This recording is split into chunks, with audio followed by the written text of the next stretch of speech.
Hi friends, ECPSCയുടെ Telegram ഗ്രൂപ്പിൽ എല്ലാ ദിവസവും വൈകുന്നേരം 9:15 ടോപ്പിക് ബേസ് ആയിട്ടുള്ള എക്സാം നടത്തുന്നുണ്ട്. ഓരോ ദിവസവും ഓരോ ടോപ്പിക് തിരഞ്ഞെടുത്ത് അതുമായി ബന്ധപ്പെട്ട് ഒരു എക്സാം ആയിരിക്കും വൈകുന്നേരം നടത്തുക. ഇത് കുറച്ച് ദിവസമായി തുടങ്ങിയിട്ട്. അപ്പോൾ ഇന്നത്തെ ടോപ്പിക് ഇതാണ്: ഭരണഘടനയിലെ കുറച്ച് ഭാഗങ്ങളും, പിന്നെ തൊഴിൽ വാർത്തയിൽ വരുന്ന കുറച്ച് ഭാഗങ്ങളും, പിന്നെ രോഗങ്ങൾ, അപരനാമങ്ങൾ എന്നൊരു ഭാഗവും. ടെലഗ്രാം ഗ്രൂപ്പിൻ്റെ ലിങ്ക് ഡിസ്ക്രിപ്ഷൻ ബോക്സിലുണ്ട്. അതിൽ ക്ലിക്ക് ചെയ്താൽ ജോയിൻ ചെയ്യാവുന്നതാണ്. അപ്പോൾ എല്ലാ ദിവസവും തലേ ദിവസം ടോപ്പിക്ക് വരും. പിറ്റേ ദിവസം 9:15 എക്സാം നടക്കുന്നത്. അപ്പോൾ ഇന്നത്തെ ടോപ്പിക്കുമായി ബന്ധപ്പെട്ട കാര്യങ്ങളാണ് നമ്മളിവിടെ ചർച്ച ചെയ്യുന്നത്. അപ്പോൾ അതിലൊരു ഭാഗമാണ് government of India act 1935. Government of India act 1935. അപ്പോൾ അതേക്കുറിച്ചുള്ള കുറച്ച് കാര്യങ്ങൾ നോക്കാം. ബ്രിട്ടീഷ് പാർലമെൻറ്റിൽ ഇന്ത്യക്ക് വേണ്ടി പാസ്സാക്കിയ ഏറ്റവും വലിയ നിയമമാണ് government of India act 1935. British പാർലമെൻറ്റിൽ ഇന്ത്യക്ക് വേണ്ടി പാസ്സായ ഏറ്റവും വലിയ നിയമം. 1935 ഗവൺമെൻറ് ഓഫ് ഇന്ത്യ ആക്ടിന് ആധാരമായത് സൈമൺ കമ്മീഷൻ റിപ്പോർട്ട്, വട്ടമേശ സമ്മേളനത്തിലെ നിർദ്ദേശങ്ങൾ, മൂന്നാം വട്ടമേശ സമ്മേളനത്തിന് ശേഷം 1933 ബ്രിട്ടീഷ് ഗവൺമെൻറ് പ്രസിദ്ധീകരിച്ച വൈറ്റ് പേപ്പർ. ഈ മൂന്ന് കാര്യങ്ങളാണ് 1935 ഗവൺമെൻറ് ഓഫ് ഇന്ത്യ ആക്ടിന് ആധാരമായത്: സൈമൺ കമ്മീഷൻ റിപ്പോർട്ട്, വട്ടമേശ സമ്മേളനത്തിലെ നിർദ്ദേശങ്ങൾ, മൂന്നാം വട്ടമേശ സമ്മേളനത്തിന് ശേഷം 1933 ബ്രിട്ടീഷ് ഗവൺമെൻറ് പ്രസിദ്ധീകരിച്ച വൈറ്റ് പേപ്പർ. ഇന്ത്യൻ ഭരണഘടനയുടെ ചരിത്രത്തിലെ ഏറ്റവും വലിയ വഴിത്തിരിവായിരുന്നു 1935 government of India act.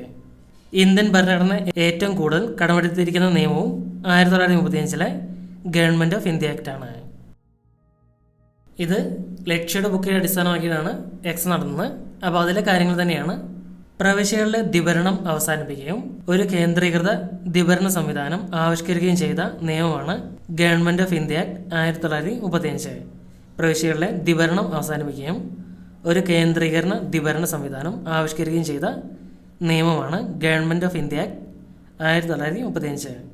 Government of India act 1935 ശില്പി സർ മോറിസ് ലിൻഫോർഡ് ഗൗവയാർ ആണ്.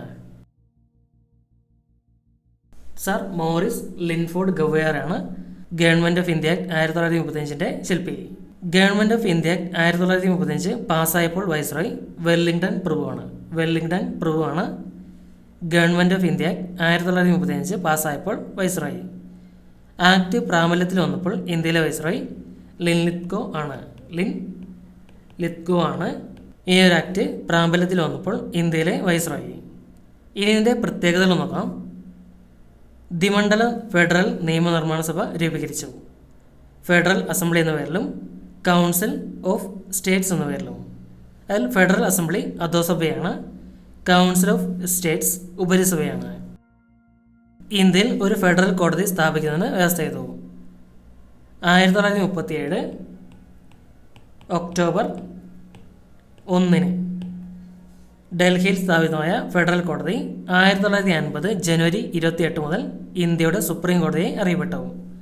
1950 ജനുവരി 28 മുതൽ ഇന്ത്യയുടെ സുപ്രീം കോടതിയെ അറിയപ്പെട്ടു. ഇത് വന്നത് 1937 ഒക്ടോബർ 1 സംസ്ഥാനങ്ങൾക്ക് സമ്പൂർണ്ണ സ്വയംഭരണം വ്യവസ്ഥ ചെയ്തു. ഗവൺമെൻറ് ഓഫ് ഇന്ത്യ ആക്ട് 1935 പ്രകാരം പ്രവിശ്യകളിലെ ദ്വിഭരണം അവസാനിപ്പിക്കുകയും പകരം ഒരു കേന്ദ്രീകൃത ദ്വിഭരണ സംവിധാനം ആവിഷ്കരിക്കുകയും ചെയ്തു. ഇന്ത്യൻ ഭരണഘടനയുടെ ബ്ലൂ പ്രിന്റ് എന്നറിയപ്പെടുന്നത് 1935 ഗവൺമെൻറ് ഓഫ് ഇന്ത്യ ആക്ട് ആണ്. ഇന്ത്യൻ ഭരണഘടനയുടെ blue print. Reserve bank of ഇന്ത്യയുടെ രൂപീകരണത്തിന് പ്രചോദനമേകിയതും 1935 ഗവൺമെൻറ് ഓഫ് ഇന്ത്യ ആക്ട് ആണ്. ബോംബെ, ബീഹാർ എന്നീ പ്രവിശ്യകളിൽ നിന്നും സിന്ധ്, ഒറീസ എന്നീ ഭാഗങ്ങൾ വേർതിരിച്ചു. ബർമയെ ഇന്ത്യയിൽ നിന്നും പൂർണ്ണമായി വേർതിരിച്ചു 1937.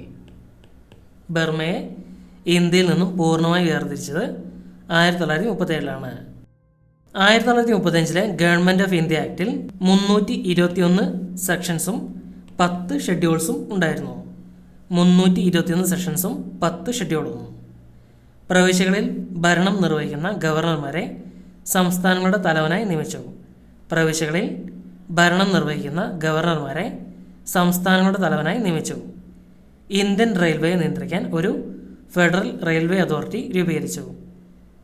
ഇനി ഇതേക്കുറിച്ച് ജവഹർലാൽ നെഹ്റു പറഞ്ഞിരിക്കുന്ന രസകരമായിട്ടുള്ള ഒരു കാര്യമുണ്ട്. ശക്തമായ ബ്രേക്കുള്ളതും എഞ്ചിൻ ഇല്ലാത്തതുമായ യന്ത്രം. 1935 ആക്ടിനെ കുറിച്ച് ജവഹർലാൽ നെഹ്റു വിശേഷിപ്പിച്ചാണ് ശക്തമായ ബ്രേക്കുള്ളതും എഞ്ചിൻ ഇല്ലാത്തതുമായ യന്ത്രം. അടുത്തൊരു പാർട്ട് 1773 റെഗുലേറ്റിംഗ് ആക്റ്റാണ്. 1773 regulating act English East India കമ്പനിയുടെ പ്രവർത്തനം മെച്ചപ്പെടുന്നതിനും കമ്പനിയെ നിയന്ത്രിക്കുന്നതിനുമായി ബ്രിട്ടീഷ് പാർലമെൻറ്റ് പാസ്സാക്കിയ ആദ്യത്തെ നിയമമാണ് regulating act 1773. English East India കമ്പനിയുടെ പ്രവർത്തനം മെച്ചപ്പെടുന്നതിനും കമ്പനിയെ നിയന്ത്രിക്കുന്നതിനുമായി ബ്രിട്ടീഷ് പാർലമെൻറ്റ് പാസ്സാക്കിയ ആദ്യത്തെ നിയമമാണ് റെഗുലേറ്റിംഗ് ആക്ട് 1773. റെഗുലേറ്റിംഗ് ആക്ട് പ്രകാരം ഗവർണർ ഓഫ് ബംഗാൾ എന്നത് ഗവർണർ ജനറൽ ഓഫ് ബംഗാൾ എന്നായി മാറി. റെഗുലേറ്റിംഗ് ആക്ട് പ്രകാരമാണ് ഗവർണർ ഓഫ് ബംഗാൾ എന്നത് ഗവർണർ ജനറൽ ഓഫ് ബംഗാൾ എന്നായി മാറിയത്. ആദ്യത്തെ ഗവർണർ ജനറലായി വാറൻ ഹേസ്റ്റിംഗ് നിയമിതനാകുകയും ചെയ്തു. ബ്രിട്ടീഷ് ഇന്ത്യയിലെ ആദ്യത്തെ സുപ്രീം കോടതി സ്ഥാപിതമാകാൻ കാരണമായ നിയമം റെഗുലേറ്റിംഗ് ആക്റ്റാണ്. ബ്രിട്ടീഷ് ഇന്ത്യയിലെ ആദ്യത്തെ സുപ്രീം കോടതി സ്ഥാപിതമാകാൻ കാരണമായ നിയമം റെഗുലേറ്റിംഗ് ആക്റ്റാണ്. ഇന്ത്യയിൽ സുപ്രീം കോടതി സ്ഥാപിതമായ വർഷം 1774. കൊൽക്കത്തയിലാണിത്. 1774. കൽക്കത്ത സുപ്രീം കോടതിയിലെ ആദ്യ ചീഫ് ജസ്റ്റിസ് സർ എലീജ ഇംപെയാണ്. സർ എലീജ ഇംപെയാണ് കൊൽക്കത്ത സുപ്രീം കോടതിയിലെ ആദ്യത്തെ ചീഫ് ജസ്റ്റിസ്. പിന്നെ അടുത്തൊരു പോയിന്റ് 1942 ക്രിപ്സ് മിഷനാണ്. രണ്ടാം ലോക മഹായുദ്ധത്തിൽ ഇന്ത്യയുടെ പിന്തുണ നേടാൻ ബ്രിട്ടീഷ് ഭരണകൂടം നിയോഗിച്ച കമ്മിറ്റിയാണ് ക്രിപ്സ് മിഷൻ. രണ്ടാം ലോക മഹായുദ്ധത്തിൽ ഇന്ത്യയുടെ പിന്തുണ നേടാൻ ബ്രിട്ടീഷ് ഭരണകൂടം നിയോഗിച്ച കമ്മിറ്റിയാണ് ക്രിപ്സ് മിഷൻ. ക്രിപ്സ് മിഷന്റെ ചെയർമാൻ സർ സ്റ്റഫോർഡ് ക്രിപ്സ് ആണ്. ക്രിപ്സ് മിഷന്റെ ചെയർമാനാണ് സർ സ്റ്റഫോർഡ് ക്രിപ്സ്. ക്രിപ്സ് മിഷനെ ഇന്ത്യയിലേക്ക് അയച്ച ബ്രിട്ടീഷ് പ്രധാനമന്ത്രി വിൻസ്റ്റൺ ചർച്ചിലാണ്. വിൻസ്റ്റൺ ചർച്ചിലാണ് ക്രിപ്സ് മിഷനെ ഇന്ത്യയിലേക്ക് അയച്ച ബ്രിട്ടീഷ് പ്രധാനമന്ത്രി. ക്രിപ്സ് മിഷൻ ഇന്ത്യയിലെത്തിയ വർഷം 1942 മാർച്ച് 22. ക്രിപ്സ് മിഷൻ ഇന്ത്യയിലെത്തിയ വർഷം 1942 മാർച്ച് 22. രണ്ടാം ലോക മഹായുദ്ധാനന്തരം ഇന്ത്യക്ക് പുത്രിക രാജ്യപദവി നൽകാമെന്ന ആശയം ക്രിപ്സ് മിഷൻ മുന്നോട്ട് വച്ചു. കോൺഗ്രസും മുസ്ലിം ലീഗും എതിർത്തതിനാൽ ക്രിപ്സ് മിഷൻ ഒരു പരാജയമായി മാറി. കോൺഗ്രസും മുസ്ലിം ലീഗുമാണ് ക്രിപ്സ് മിഷനെ എതിർത്തത്. അടുത്തൊരു പോയിന്റ് 1946 ക്യാബിനറ്റ് മിഷനാണ്. 1946 cabinet mission. 1945 ബ്രിട്ടനിൽ വിൻസ്റ്റൺ ചർച്ചിൽ കൺസർവേറ്റീവ് പാർട്ടിയെ പരാജയപ്പെടുത്തി അധികാരത്തിൽ വന്ന പാർട്ടി ലേബർ പാർട്ടിയാണ്. ഇന്ത്യക്ക് പൂർണ്ണ സ്വാതന്ത്ര്യം നൽകുന്നതിനെക്കുറിച്ച് ആലോചിച്ച് തീരുമാനമെടുക്കാൻ ലേബർ ഗവൺമെൻറ് 1946 ഇന്ത്യയിലേക്ക് അയച്ച മിഷനാണ് ക്യാബിനറ്റ് മിഷൻ. ക്യാബിനറ്റ് മിഷനിലെ അംഗങ്ങൾ Pethick Lawrence, Stafford Cripps, AV Alexander എന്നിവരാണ്. 3 പേരാണ് Pethick Lawrence, Stafford Cripps, AV Alexander. Cabinet mission മുന്നോട്ട് വച്ച ശുപാർശകളാണ് ഇന്ത്യൻ നേതാക്കളെ കൂടി ഉൾപ്പെടുത്തി ഇന്ത്യ ഒരു പ്രത്യേക ഭരണഘടന രൂപീകരിക്കുക, ഒരു ഇടക്കാല ഗവൺമെൻറ് രൂപീകരിക്കുക, ഇന്ത്യയുടെ സ്വാതന്ത്ര്യ പ്രഖ്യാപനം എത്രയും പെട്ടെന്ന് നടപ്പിലാക്കുക. ഇതാണ് ക്യാബിനറ്റ് മിഷൻ 1946. പിന്നെ അടുത്തത് ആമുഖമാണ്. ഇന്ത്യൻ ഭരണഘടനയുടെ ആമുഖവുമായി ബന്ധപ്പെട്ട പ്രധാനപ്പെട്ട കാര്യങ്ങൾ. ഇന്ത്യൻ ഭരണഘടനയുടെ ആത്മാവായി വിശേഷിപ്പിക്കുന്നത് ആമുഖമാണ്. ഇന്ത്യൻ ഭരണഘടനയുടെ ആത്മാവായി വിശേഷിപ്പിക്കുന്നത് ആമുഖമാണ്. ആമുഖം എന്ന ആശയം ഇന്ത്യ കടമെടുത്തിരിക്കുന്ന രാജ്യം അമേരിക്കയുടേതാണ്. ആമുഖം എന്ന ആശയം ഇന്ത്യ കടമെടുത്തിരിക്കുന്നത് അമേരിക്കയുടെ ഭരണഘടനയിൽ നിന്നാണ്. ഭരണഘടനയുടെ വിശാലമായ സവിശേഷതകളുടെ സാരാംശമായി കണക്കാക്കുന്നത് ആമുഖത്തെയാണ്. ഇന്ത്യൻ ഭരണഘടനയുടെ വിശാലമായ സവിശേഷതകളുടെ സാരാംശമായി കണക്കാക്കുന്നത് ആമുഖത്തെയാണ്. ഭരണഘടനാ നിർമ്മാതാക്കളുടെ മനസ്സിലേക്കുള്ള താക്കോലായി കണക്കാക്കപ്പെടുന്നത് ആമുഖത്തെയാണ്. ഭരണഘടനാ നിർമ്മാതാക്കളുടെ മനസ്സിലേക്കുള്ള താക്കോലായി കണക്കാക്കുന്നത് ആമുഖത്തെയാണ്. ഇന്ത്യൻ ഭരണഘടനയുടെ രത്നം എന്നറിയപ്പെടുന്നത് ആമുഖമാണ്. ഇന്ത്യൻ ഭരണഘടനയുടെ രത്നം എന്നറിയപ്പെടുന്നത് ആമുഖമാണ്.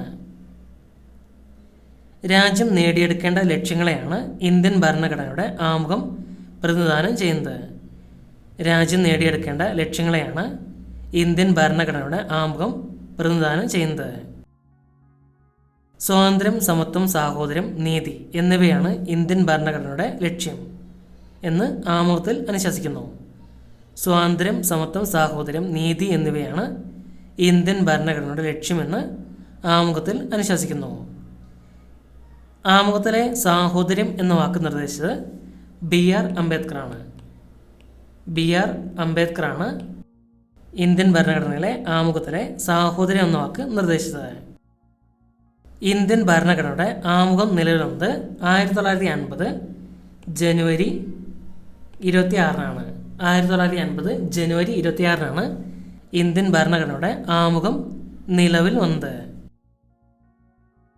1946 ഡിസംബർ 13-ന് കോൺസ്റ്റിറ്റ്യൂവന്റ് അസംബ്ലിയിൽ ജവഹർലാൽ നെഹ്റു അവതരിപ്പിച്ച ലക്ഷ്യപ്രമേയമാണ് ഇന്ത്യൻ ഭരണഘടനയുടെ ആമുഖമായി മാറിയത്. 1946 ഡിസംബർ 13-ന് കോൺസ്റ്റിറ്റ്യൂവന്റ് അസംബ്ലിയിൽ ജവഹർലാൽ നെഹ്റു അവതരിപ്പിച്ച ലക്ഷ്യപ്രമേയമാണ് പിന്നീട് ആമുഖമായി മാറിയത്. ഇന്ത്യൻ ഭരണഘടനയുടെ ആമുഖത്തിൻ്റെ ശില്പി ജവഹർലാൽ നെഹ്റുവാണ്. ജവഹർലാൽ നെഹ്റു അവതരിപ്പിച്ച ലക്ഷ്യപ്രമേയത്തെ ഇന്ത്യൻ ഭരണഘടനയുടെ ആമുഖമായി ഭരണഘടനാ നിർമ്മാണ സമിതി അംഗീകരിച്ചത് 1947 ജനുവരി 22-നാണ്. 1947 ജനുവരി 22-ന്. ആമുഖം ആരംഭിക്കുന്നത് എങ്ങനെയാണ്? നാം ഭാരതത്തിലെ ജനങ്ങൾ എന്ന് തുടങ്ങിയാണ്. ഒരേ ഒരു തവണയാണ് ഭരണഘടനയുടെ ആമുഖം ഭേദഗതി ചെയ്തിട്ടുള്ളത്. ഒരൊറ്റ തവണ മാത്രമാണ് ഭരണഘടനയുടെ ആമുഖം ഭേദഗതി ചെയ്തിട്ടുള്ളത്. 1976-ലെ 42-ാം ഭേദഗതി. 1976-ലെ 42-ാം ഭേദഗതി പ്രകാരം സോഷ്യലിസം, മതേതരത്വം എന്നീ വാക്കുകൾ കൂട്ടിച്ചേർക്കുകയും രാജ്യത്തിൻ്റെ ഐക്യം എന്ന പ്രയോഗത്തിന് പകരം രാജ്യത്തിൻ്റെ ഐക്യവും അഖണ്ഡതയും എന്നാക്കി മാറ്റുകയും ചെയ്തു. ആമുഖം ഭേദഗതി ചെയ്യുമ്പോൾ ഇന്ത്യൻ പ്രധാനമന്ത്രി ഇന്ദിരാഗാന്ധിയായിരുന്നു. ആമുഖം ഭേദഗതി ചെയ്യുമ്പോൾ ഇന്ത്യൻ പ്രധാനമന്ത്രി. ആ സമയത്ത് രാഷ്ട്രപതി ഫക്രുദ്ദീൻ അലി അഹമ്മദാണ്. ആയിരുന്നു ആമുഖം ഭേദഗതി ചെയ്യുമ്പോൾ ഇന്ത്യൻ രാഷ്ട്രപതി. ഭരണഘടനയിലെ ആമുഖപ്രകാരം ഇന്ത്യ ഒരു പരമാധികാര സോഷ്യലിസ്റ്റ് മതേതര ജനാധിപത്യ റിപ്പബ്ലിക് രാജ്യമാണ്. ഭരണഘടനയിലെ ആമുഖപ്രകാരം ഇന്ത്യ ഒരു പരമാധികാര സോഷ്യലിസ്റ്റ് മതേതര ജനാധിപത്യ റിപ്പബ്ലിക് രാജ്യമാണ്. ഇന്ത്യൻ ഭരണഘടനയുടെ ആമുഖത്തിൽ ഉൾപ്പെടുത്തിയിരിക്കുന്ന ഏക തീയതി 1949 നവംബർ 26 എന്നാണ്. ഇന്ത്യൻ ഭരണഘടനയിൽ ഉൾപ്പെടുത്തിയിരിക്കുന്ന ഏക തീയതിയാണ് 1946 നവംബർ 26. ആമുഖം ഇന്ത്യൻ ഭരണഘടന ഭാഗമല്ല എന്ന് സുപ്രീം കോടതി പ്രഖ്യാപിച്ചത് 1960-ലെ ബെറുബറി കേസാണ്. 1960-ലെ ബെറുബറി കേസാണ് ആമുഖം ഇന്ത്യൻ ഭരണഘടന ഭാഗമല്ല എന്ന് സുപ്രീം കോടതി പ്രഖ്യാപിച്ചത്. എന്നാൽ ആമുഖം ഇന്ത്യൻ ഭരണഘടനയുടെ ഭാഗമാണെന്ന് സുപ്രീം കോടതി പ്രഖ്യാപിച്ചത് 1973-ലെ കേശവാനന്ദ ഭാരതി കേസാണ്. ആമുഖം ഇന്ത്യൻ ഭരണഘടനയുടെ ഭാഗമാണെന്ന് സുപ്രീം കോടതി പ്രഖ്യാപിച്ചത് 1973-ൽ. ക്രിപ്സ് മിഷൻ്റെ കുറച്ച് ഭാഗങ്ങൾ കൂടിയുണ്ട്. ഇന്ത്യയിലേക്ക് എത്തിയത് 1942 മാർച്ച് 22-നാണ്. കാലഹരണപ്പെട്ട ചെക്ക് എന്ന് ഗാന്ധിജി വിശേഷിപ്പിച്ചത് ക്രിപ്സ് മിഷനെയാണ്. കാലഹരണപ്പെട്ട ചെക്ക്. ക്രിപ്സ് മിഷന്റെ ദൗത്യം ഇന്ത്യക്കാരുടെ പിന്തുണ യുദ്ധത്തിൽ ആർജിക്കുക എന്നാണ്. ക്രിപ്സ് മിഷൻ ഇന്ത്യയിൽ നിന്ന് മടങ്ങിയത് 1942 ഏപ്രിൽ 12-നാണ്. ഏപ്രിൽ 12-നാണ് ക്രിപ്സ് മിഷൻ ഇന്ത്യയിൽ നിന്നും മടങ്ങിയത്. പിന്നെ എക്സാമിന് എടുത്തിരിക്കുന്ന മറ്റൊരു ഭാഗം രോഗങ്ങളും അപരനാമങ്ങളുമാണ്. ആ രോഗങ്ങളും അപരനാമങ്ങളും നോക്കാം. രോഗങ്ങളുടെ രാജാവ് എന്നറിയപ്പെടുന്നത് ക്ഷയരോഗമാണ്. രോഗങ്ങളുടെ രാജാവ്. ബ്രേക്ക് ബോൺ ഫീവർ എന്നറിയപ്പെടുന്നത് ഡെങ്കിപ്പനിയാണ്. ഡെങ്കിപ്പനിയാണ് ബ്രേക്ക് ബോൺ ഫീവർ എന്ന പേരിൽ അറിയപ്പെടുന്നത്.